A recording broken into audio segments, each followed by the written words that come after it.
Hello बच्चों, आइए प्रश्न को देखते हैं। तो प्रश्न में दिया है सेल स्थिरांक से क्या तात्पर्य है तथा इसे किस प्रकार निर्धारित किया जाता है।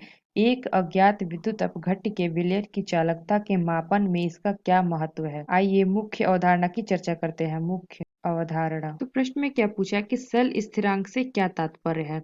तो हम जानते हैं कि प्रतिरोध हमारा क्या होता है, आर बराबर रो गुड़े एल बटे ए। एल हमारा क्या होता है, एल हमारा होता है लंबाई और ए हमारा होता है क्षेत्रफल और रो हमारा होता है विशिष्ट प्रतिरोध। तो हम चालकता की बात करें, चालकता को अगर हम सी से प्रदर्शित करें तो ये हमारा होता है 1/r। तो यहाँ पे अगर हम r का मान रख दे तो ये हमारा क्या आ जाएगा, सी चालकता बराबर 1/r है, तो ये हमारा हो जाएगा 1/रो गुड़े एल बटे ए। तो यह जो हमारा है, ये जो हमारा 1/रो है, ये हमारा क्या होता है, विशिष्ट चालकता, जिसे हम कापा से प्रदर्शित करते हैं। तो C बराबर यानी कि चालकता बराबर हमारा क्या हो जाएगा, कापा बटे एल बटे ए। तो ये जो हमारा एल बटे ए है, एल बटे ए लंबाई बटे क्षेत्रफल, ये हमारा क्या होता है, सेल स्थिरांक।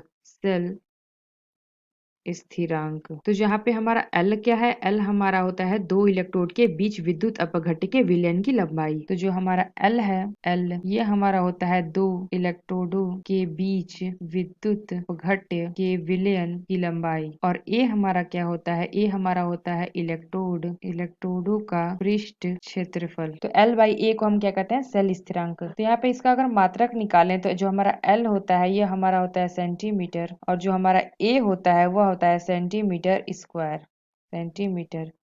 स्क्वायर। तो इसका अगर मात्रक निकालें तो ये हमारा हो जाता है सेंटीमीटर इनवर्स। ये हमारा क्या है, मात्रक। तो जो हमारा विशिष्ट चालकता होता है यानी कि कापा, वह बराबर हो जाएगा किसके, चालकता से, सी गुणे सेल स्थिरांक के। तो जो हमारा विशिष्ट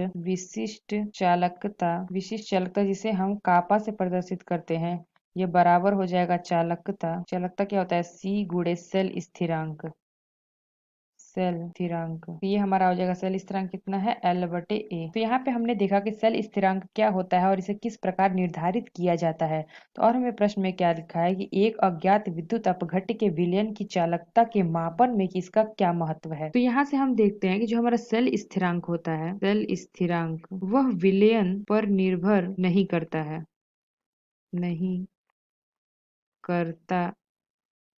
क्योंकि जो हमने यहाँ पे देखा कि L/A है, तो L हमारा क्या है, दो इलेक्ट्रोडों के बीच विद्युत अपघट्य के विलयन की लंबाई और A इलेक्ट्रोडों का पृष्ठ क्षेत्रफल पर निर्भर करता है। तो हमें पता है कि अगर हम इस प्रकार का कोई सेल ले लें और इसमें हम कोई ज्ञात विलयन भर लें, तो यहाँ पे हमने एक सूत्र देखा था, कापा बराबर C गुणे L/A। तो कापा बराबर क्या है हमारा, चालकता गुणे L/A। तो अगर हमें ये जो हमारा विलयन है इसके अंदर का, ये हमें ज्ञात है, तो अगर हमें कापा और सी पता होगा तो यहाँ पे हमें L/A यानी कि सेल स्थिरांक मिल जाएगा। तो जैसे कोई हमारा एक और सेल है, तो ये हमारा समान सेल है, समान, और इसमें जो विलयन है ये हमारा क्या है, अज्ञात।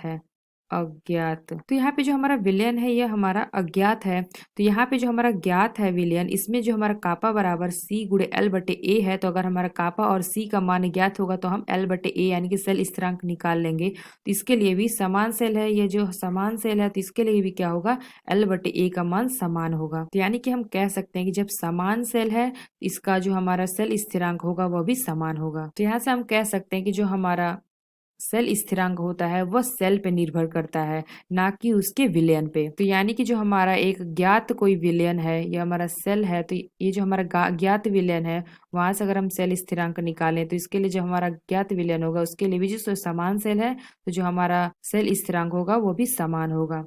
तो यानी कि सेल स्थिरांक समान सेल पे निर्भर करता है, या ना कि अज्ञात और ज्ञात विलयन पे। तो आशा करते हैं आपको समझ में आया होगा। धन्यवाद।